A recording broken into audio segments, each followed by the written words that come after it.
Greetings, Kindred. I am Voivode Maquette, and welcome back to our World of Darkness. And today we have a special presentation.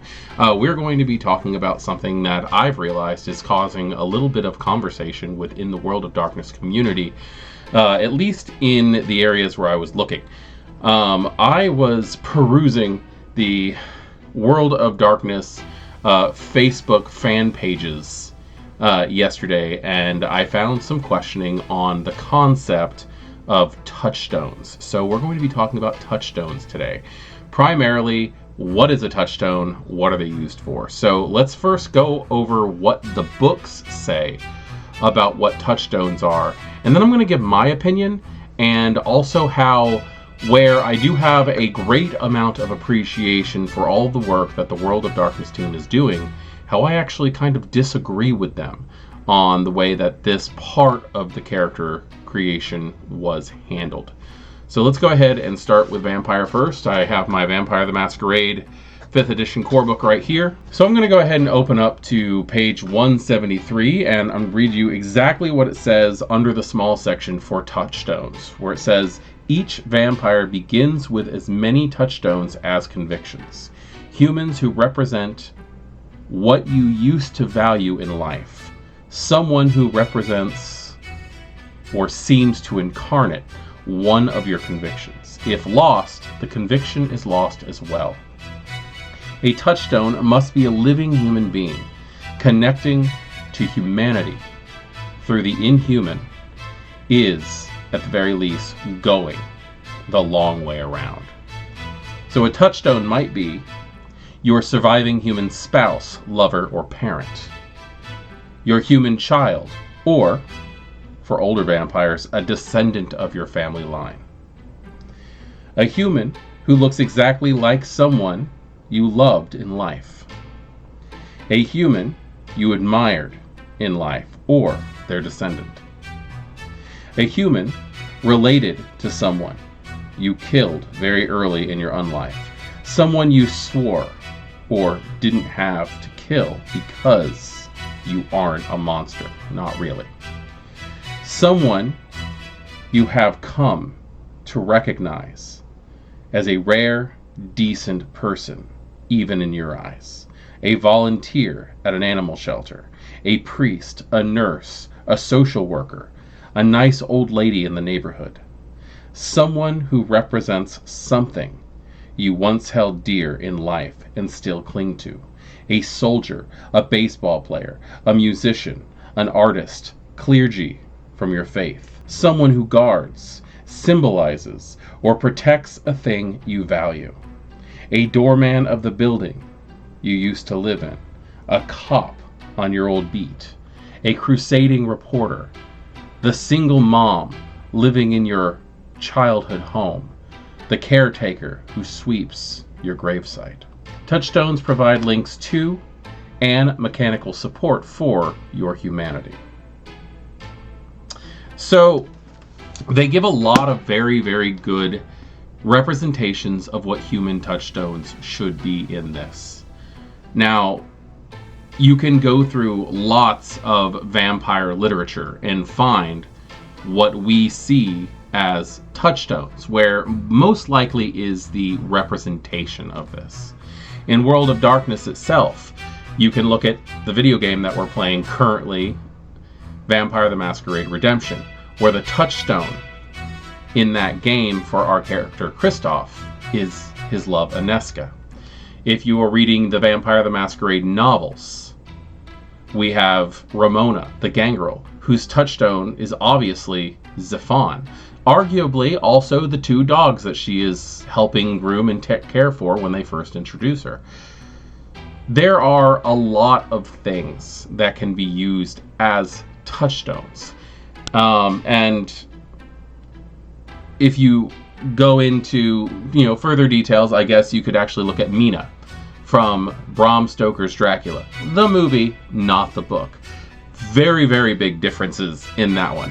But in Bram Stoker's Dracula, he latches on to Mina because he looks like his dead wife from years past, which is something they added to the movie, which is not at all in the actual book. There are lots of ways to romanticize on how things are going to end up being done with touchstones if you're looking at humans. Speaking of humans, we have the Hunter the Reckoning core book. In the Hunter the Reckoning core book, touchstones, because yes, humans have touchstones too. It says, hunters have a complex relationship with the oblivious majority of humankind, and even more complicated relationships with their own nature. With their knowledge of the existence of some of the world of darkness's most fearsome fundamental secrets, even after learning of the existence of supernaturals, hunters retain connections to unenlightened friends, lovers, family, and home. Few hunters sever all contact with their past, and those who do often will secretly cherish the memories of what once seemed to be an ordinary life. For hunters, the justification of the reckoning and the hunt becomes concrete in other people. These are the touchstones who help them stay grounded, stay empathetic, and stay in touch with their communities, or even just themselves. For hunters, touchstones are always people. These touchstones have some personal connection to the hunter, and most probably have no knowledge of the supernatural. The relationship can be complex, or simple, or even one-sided. An individual touchstone might be a spouse, a parent, an unrequited love, observed from afar, so as not to terrify them with the complicated nature of the hunter's calling. It might be a best friend, or an influential individual from the hunter's past. In some chronicles, the storyteller might even permit the ghost of a person once seemed important to the hunter, who met an untimely demise, and who still has unfinished matters, keeping them present, as it were. Over the course of the chronicle, these touchstones may be threatened, or may even die. That's the point, though. They're the people the hunter is fighting for, on a very individual, personal level. Touchstones are important because they connect hunters to the world around them. A hunter with no touchstones cannot regain willpower, injury, or expenditures, and is considered to be permanently in despair. A hunter may replace a lost touchstone, or even replace a living one, but should do so in consultation with the storyteller. Touchstones shouldn't be replaced on a whim. They're individuals with whom the hunter has a deep connection and meaningful relationship. So again, we're going high on people. Now, this one also says that you could use a ghost, which actually also brings to mind in Vampire, if you're playing a Hekata, there's actually a specific lore sheet that says that the dead body of a touchstone can still act as a touchstone. But again, they're people. Now, in the newest release of spoilers for Werewolf 5th edition, and I'll just pop that right up here, we have our section on touchstones. Now, what this says, and I'll just bring that right on over. Garou have a complex relationship with humankind, an even more complicated relationship with their own nature, which puts werewolves apart from humanity, but amid it. Whereas most werewolves are born to human families, those who begin life as wolves must also cope with the part of themselves that is human. Even after the first change, Garou retain connections to friends, lovers, family, and home. Few werewolves sever the contacts of their past, and those who do often still secretly cherish the memories of what once seemed to be an ordinary life. Now, that is almost word for word taken out of the Hunter book. So let's just continue on with what we have here. For the Garou, the fight for Gaia becomes concrete in people, the touchstones, who help them keep their spiritual selves in balance, and their wolf and human natures. Furthermore, these touchstones allow Guru to maintain their connection with Gaia under the pressures of losing war and a dying people, keeping rage and despair in check. Without such an anchor can be difficult. Individual touchstones have some personal connection to the werewolf, and most likely have no knowledge of the supernatural. The relationship can be complex or simple, or even one-sided. An individual touchstone might be a spouse, a parent, an unrequited love, observed from afar, so not to terrify them with the Guru's nature. Remember, too, that a touchstone may come from the Guru's connection with wolves, such as a litter sibling, or a respected pack leader, though they tend not to be so long-lived as humans. Systematically, touchstones can travel and take action and be threatened. Maintaining touchstones is important, as the connection between Guru and the greater world. Without touchstones, a werewolf may quickly become no more than a ravenous monster, acting upon their rage without any sense of human wolf grounding. I don't really want to go into losing touchstones because bad things happen when you lose touchstones. We understand that.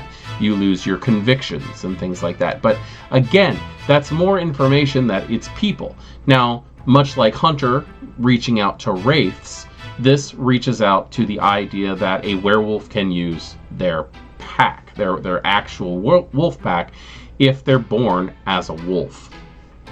Touchstones are massively important because they connect to the convictions. The convictions are what flesh out your humanity in this game session. Your humanity is made up of two aspects. The community tenets, or the game tenets, are going to be the set rules that everybody in the game has to abide by. You don't kill without great purpose.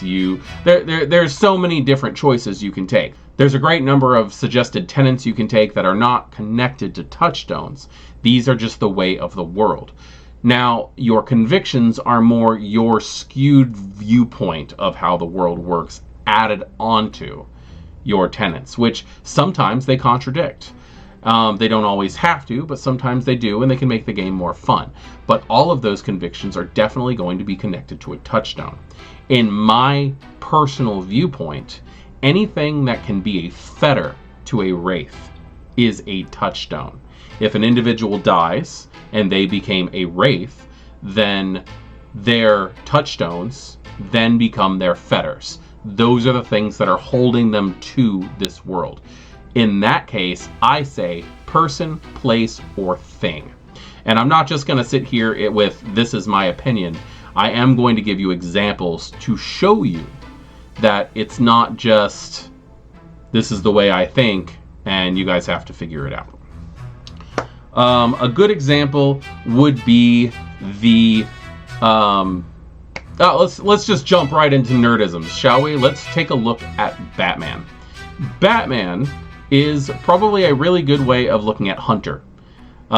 He is somebody who has all the stuff and all the things, and I'm going to go ahead and say that he has 3 prime touchstones. We're going to go ahead and say that the person who has taken care of him all of his life and given him a sense of urgency towards loyalty would be Alfred Pennyworth, his loyal butler who's truthfully a father figure to him. Then you have James Gordon, Commissioner James Gordon, who, depending on which version of the storyline you're looking at, he's followed him all the way from being a straight up just detective all the way to commissioner, and has given him a sense of you have to maintain integrity. No matter how corrupt and falling apart the entire force is around you, he is a shining beacon of hope that he can hold on to his integrity. Is he a perfect person? God, no. We've seen that in a lot of different interpretations of the stories over time. Jim Gordon has his faults. However, he is a sign of integrity towards Batman. Now, the third touchstone I'm going to give him is Crime Alley. the area outside of the theater where his parents were killed. Now, the reason I say that that is a touchstone is because he goes there. He watches it. He leaves roses on the anniversary of his parents' death. I understand that he's thinking about his parents, but that is the area where Bruce Wayne died and Batman was born. So yes, that is my thought process on what a touchstone could be. Could anything happen to it? Yes. That area could be gentrified. There could be a terrorist attack and blown up. There are plenty of ways that that touchstone could be ruined.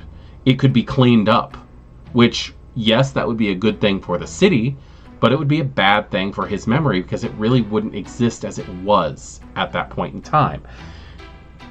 Could it be destroyed? Yes, like I said, there could be an attack on Gotham and blah blah blah blah. Let's try to avoid as much detail as I could go into that. But like, someone could find out that this is an area where something vital happened to him and could severely vandalize it. This is a point in interest where he could donate money to fix up that area, keeping it as it was. He could spend money to have a plaque put up memorializing his parents in that area. These are ways that he can care for that touchstone.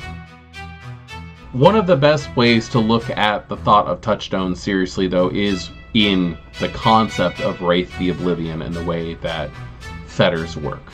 These are items that ground a Wraith to a specific area. And yes, they do have plenty of mechanics that give more effects. That is effects towards that species of supernatural. But the idea behind it stays the same. In this sense, items are probably going to be something that's harder to replace than a standard human touchstone. I find that human touchstones are probably the most dangerous touchstones to have because you're stuck hanging around them. Wilhelm in Vampire the Masquerade Redemptions straight out says to find an anchor, and the love for a human is the most dangerous of anchors. So this is kind of a concept that's been around for at least 20 years, maybe longer, in the whole mentality of Vampire the Masquerade. In the World of Darkness in general, I think that it's great that all of these different types of characters are being brought together, having similar functions, and the idea that the touchstone is something that brings all of them together is great, but I don't think that just having them as people is 100% necessary. In fact, I find that to be incredibly limiting towards player character imagination. In fact, I have players that I work with who, after playing for weeks, are still trying to figure out exactly who their character's touchstones would be. Now, sitting down with them and trying to work out, yes, you can force something like that. And that might be the way that you actually have to go when it comes to something if you're following by raw, rules as written work. But like, should it be something that you actually have to force? Could you not find other things that were important to you? What if your character is a gunslinger from the past? Let's say you have a vampire who was embraced in the 1800s and he was a famous gunslinger, but like, as times have changed and people that he has known have died, he has maintained and kept his gun because that is his linchpin to humanity. This was the item that defined who he was as a person. Or perhaps your character was embraced, but your father had given him a pocket watch or something like that, and the integrity of his father is what keeps him going. Yes, that human could be considered his touchstone, but not after they die, unless under specific circumstances you're able to keep their body and you happen to be Hecata and you have that lore sheet. What if the pocket watch is the thing that reminds you of your father? A locket with a picture of a lost child. Things like that. These are the things that, like I said, could carry over as fetters for a Wraith and would very much work well as touchstones. this is actually where I want to leave. I want you guys to tell me if in your games you do straight rules as written. Touchstones have to be human. Or if you have found a way in your game to work around that. If you are using places, if you are using things. I've repeated it several times, anything that can be a fetter should be able to be a touchstone, in my opinion. And I'd like to hear what yours is. Thank you for joining me. I might actually continue this further on into other discussions, possibly talking about what convictions are and how they work. If you guys are interested in hearing more about how these games come together and where I think things could have been done a little bit differently, let me know, and perhaps we'll continue this on with a series in and of itself. Thank you for joining me. I am Voivode Maquette, and this is Our World of Darkness. Have a good evening.